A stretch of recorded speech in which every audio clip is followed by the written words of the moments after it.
ఈరోజు రాష్ట్ర ఎన్నికల కమిషన్ సంబంధించిన అధికారి గారిని వైఎస్ఆర్ కాంగ్రెస్ పార్టీ ఒక డెలిగేషన్ అప్పిరెడ్డి గారు, మనోహర్ రెడ్డి గారు, కనకారావు గారు, విజయవాడ మేయర్ గారు, ఇంకా ప్రముఖులు, పార్టీ ఇంపార్టెంట్ వ్యక్తులందరూ కూడా కలిసి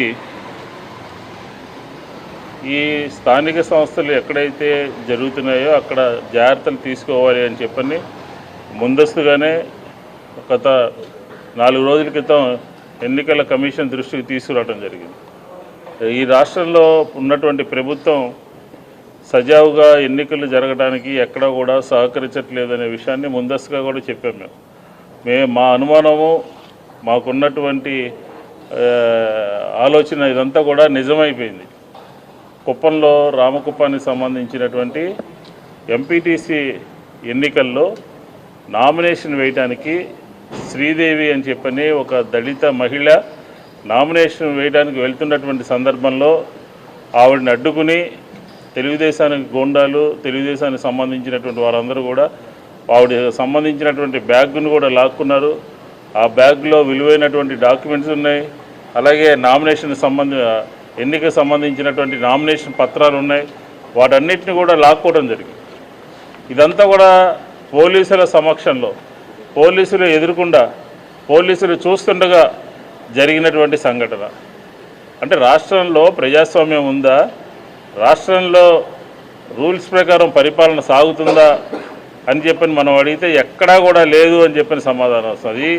రాష్ట్ర ముఖ్యమంత్రి గారి నియోజకవర్గం, ఆ నియోజకవర్గంలోనే ప్రజాస్వామ్యం లేకపోతే పోలీస్ యంత్రాంగం అంతా కూడా ఏకపక్షంగా వ్యవహరిస్తే దళితులకి, మహిళలకి ఇంకా రక్షణ ఎక్కడ ఉంటుంది?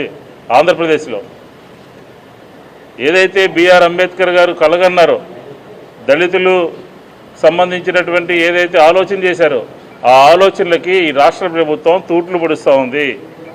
పోలీస్ యంత్రాంగం కళ్ళప్పగిచ్చి చూడటం అనేది చాలా పెద్ద తప్పు. నామినేషన్ ప్రజాస్వామ్యంలో ఎన్నికలకు ఉన్నటువంటి విలువ అది. అందులోనూ నామినేషన్ వేయడానికి అక్కడ దళిత మహిళ వెళ్తే ఆవిడ బ్యాగ్ని, నామినేషన్ని లాక్కుంటే పోలీస్ స్టేషన్కి వెళ్ళి ఫిర్యాదు చేద్దామని వెళ్ళినటువంటి సందర్భంలో కూడా కనీసం ఫిర్యాదును కూడా తీసుకున్నటువంటి పరిస్థితి ఆ సంబంధిత పోలీస్ స్టేషన్లో లేకపోతే ఇంకా ఆంధ్రప్రదేశ్లో ఏ రకమైనటువంటి పరిపాలన కొనసాగిస్తూ ఉన్నారు? ఆంధ్రప్రదేశ్లో ఎమర్జెన్సీ ఉంది, ఎమర్జెన్సీ పరిస్థితి నడుస్తుందని చెప్పి ఏదైతే జగన్మోహన్ రెడ్డి గారు చెప్పారో దానికి పెద్ద పార్టీలో ఉన్నటువంటి పెద్దలందరూ కూడా ఎమర్జెన్సీ ఉంటే అట్లాగా ఇట్లాగా అంటారు. దీనికి సమాధానం చెప్పాలి. మీ నియోజకవర్గంలో, ముఖ్యమంత్రి గారి నియోజకవర్గంలో నిన్న అక్కడ జరిగినటువంటి దళిత మహిళ మీద జరిగినటువంటి దాడికి ప్రభుత్వంలో ఉన్నటువంటి పెద్దలు సమాధానం చెప్పాలని చెప్పి వైఎస్ఆర్ కాంగ్రెస్ పార్టీ డిమాండ్ చేస్తుంది. ఏకపక్షంగా ఇంకొకరు నామినేషన్ వేయకుండా అడ్డుకున్నటువంటి సందర్భంలో అక్కడ ఎన్నికని వాయిదా వేయాలి. అక్కడ నామినేషన్ వేయనివ్వలేదు కాబట్టి, దాడి చేశారు కాబట్టి, నామినేషన్ పత్రాలు లాక్కున్నారు కాబట్టి ఆ ఎన్నికకు సంబంధించినటువంటి ఎన్నికని వాయిదా వేయాలి అని చెప్పని వైఎస్ఆర్ కాంగ్రెస్ పార్టీ బృందం ఈరోజు ఎన్నికల కమిషన్ గారి దృష్టికి తీసుకుని వెళ్ళి ఈ విషయాలన్నింటినీ కూడా చెప్పాం. ఆవిడ కూడా సానుకూలంగా స్పందించారు. లేకపోతే వైఎస్ఆర్ కాంగ్రెస్ పార్టీ ఏ విధంగా దీని మీద న్యాయ పోరాటం చేయాలో ఆలోచన చేస్తుందని చెప్పని కూడా ఈ సందర్భంగా చెప్తాం.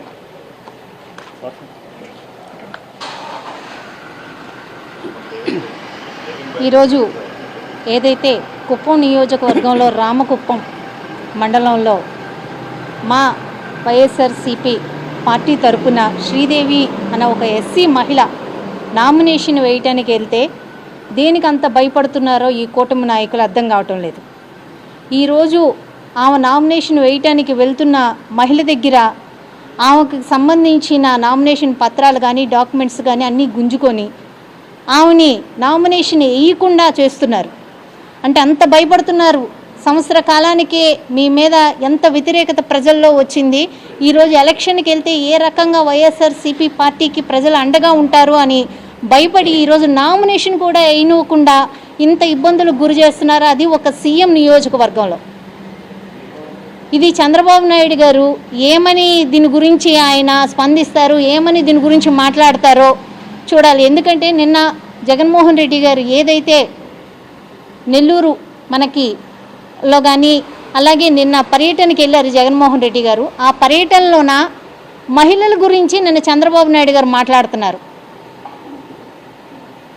ఒక మహిళ గురించి ఏదో మా వైఎస్ఆర్సీపీ ఎమ్మెల్యే గారు, మాజీ ఎమ్మెల్యే గారు ఏదో మాట్లాడేసినారు, దాన్ని జగన్మోహన్ రెడ్డి గారు ఏదో సమర్థిస్తున్నారు అని చెప్పి మాట్లాడుతున్నారు.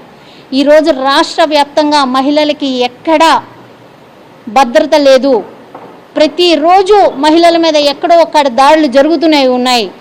ఈ దాడుల్ని తీవ్రంగా మేము ఖండిస్తున్నాము. దీనికి అసలు ఇక్కడ అంబేద్కర్ రాజ్యాంగం అన్నది నడవటం లేదు, రెడ్ బుక్ రాజ్యాంగం నడుస్తుంది అన్నదానికి ఈరోజు ప్రతి ఒక్క నియోజకవర్గంలోన, ప్రతి ఒక్క ఊర్లోన ఈరోజు నిరూపితన అవుతుంది. అందుకే మా ఎమ్మెల్సీ గారు, మా అప్పిరెడ్డి గారు, అలాగే మా విష్ణు గారు, అలాగే మా పార్టీ నాయకులు మనోహర్ రెడ్డి గారు అందరం కలిసి ఈరోజు ఎలక్షన్ కమిషన్కి మేము ఈ వాయిదా ఏదైతే రామకుప్పంలోన ఎంపీటీసీ ఎలక్షన్ జరుగుతుందో దాన్ని వాయిదా ఇవ్వమని చెప్పి మేము అధికారి గారిని కోరడం జరిగింది. ఆమె సానుకూలకంగా స్పందించడం జరిగింది. కానీ ఖచ్చితంగా దీన్ని వాయిదా వేయాలి.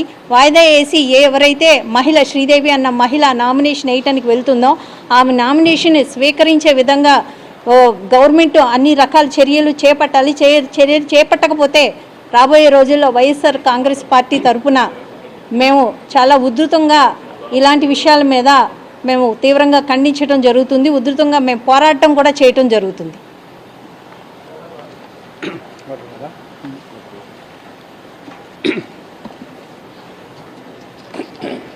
రాష్ట్రంలో ఉప ఎన్నికలకు సంబంధించి 2 జడ్పీటీసీ ఎన్నికలకి 3 ఎంపీటీసీ ఎన్నికలకి ఎన్నికల సంఘం నోటిఫికేషన్ ఇవ్వటం,